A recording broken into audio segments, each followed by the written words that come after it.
Hello friends, যারা দেশ এবং দেশের বাইরে থেকে আমার এই ভিডিওটি দেখছেন সবাইকে ইউটিউব চ্যানেল এনআরবি গার্ডেনে সুস্বাগত। বন্ধুরা, আজ আমরা আলোচনা করব আমের 20 থেকে 25 দিন আগে কী ধরনের স্প্রে করলে আম গাছে আর পোকা হবে না, অর্থাৎ পোকার হাত থেকে, ছত্রাকের হাত থেকে আমকে সম্পূর্ণরূপে মুক্ত রাখা যাবে। বন্ধুরা, তার আগে আপনারা যদি এই চ্যানেলে নতুন হয়ে থাকেন তবে চ্যানেলটি সাবস্ক্রাইব করে বেল আইকনটি অল করে দেবেন, তবে আমার ভিডিও তৈরি করার উৎসাহ উদ্দীপনা বাড়বে এবং নতুন ভিডিও ছাড়লে আপনারা সঙ্গে সঙ্গে নোটিফিকেশনও পেয়ে যাবেন। বন্ধুরা, এই সময় আমে দুটি স্প্রে করলেই যথেষ্ট। একটা হচ্ছে কীটনাশক, একটা হচ্ছে ছত্রাকনাশক। বন্ধুরা, শেষ সময় আমের পচন যেমন ধরে, পোকাও তেমন ধরে, আম চাষিদের মনে অনেক কষ্ট চলে আসে। তাই যদি সঠিকভাবে আমরা পরিচর্যা করতে পারি এই সময়, তবে আমাদের আমগুলোকে সম্পূর্ণরূপে মুক্ত রাখা যাবে এবং কৃষকও লাভবান হবে। বন্ধুরা, এই সময় দুটি ওষুধ ব্যবহার করলে যথেষ্ট। একটা হচ্ছে ইমিডাক্লোপিড গ্রুপের কীটনাশক এবং অন্যটি যে কোনো ছত্রাকনাশক। বন্ধুরা, এই ছত্রাকনাশক এবং কীটনাশক আপনারা একসাথে ব্যবহার করতে পারেন, যেহেতু আমগুলি 15 থেকে 20 দিন বা 25 দিন বা 21 দিন আছে। এই সময় অবশ্যই দুটি একসাথে ব্যবহার করতে পারেন। বন্ধুরা, সেক্ষেত্রে মাত্রাটি যেন অবশ্যই খেয়াল রাখা হয়।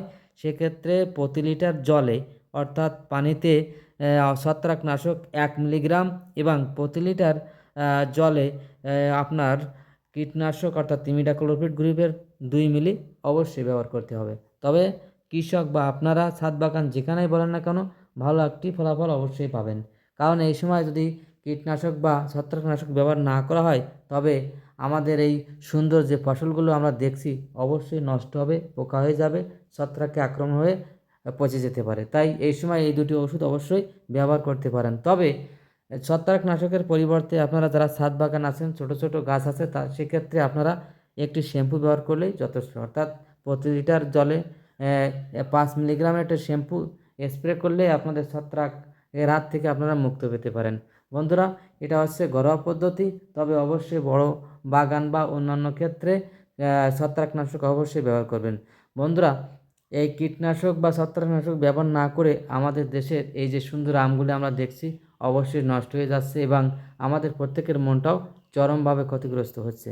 তাই অবশ্যই আমরা যেন এই কীটনাশক ও ছত্রাকনাশক 20 থেকে 25 দিন আগে অবশ্যই ব্যবহার করি, তবে আমাদের এই সুন্দর ফসলগুলি আমরা ধরে রাখতে পারবো।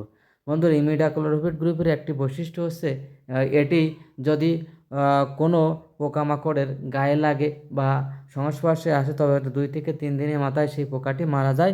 স্নায়ুতন্ত্রে আক্রমণ হয়ে অর্থাৎ বিষক্রিয়ায় আক্রান্ত হয়ে সে পোকাটি অবশ্যই মারা যাবে এবং এই গ্রুপের ওষুধের মেয়াদ 20 থেকে 25 দিন থাকে, অর্থাৎ মিনিমাম 21 দিন থাকে। তাই শেষ সময় এই ওষুধটি ব্যবহার করা অত্যন্ত গুরুত্বপূর্ণ। আর যেহেতু আম 15 থেকে 20 দিন আগে অবশ্যই পাড়তে হবে, তাই এই ওষুধটি ব্যবহার করতে হবে। ধন্যবাদ সবাইকে।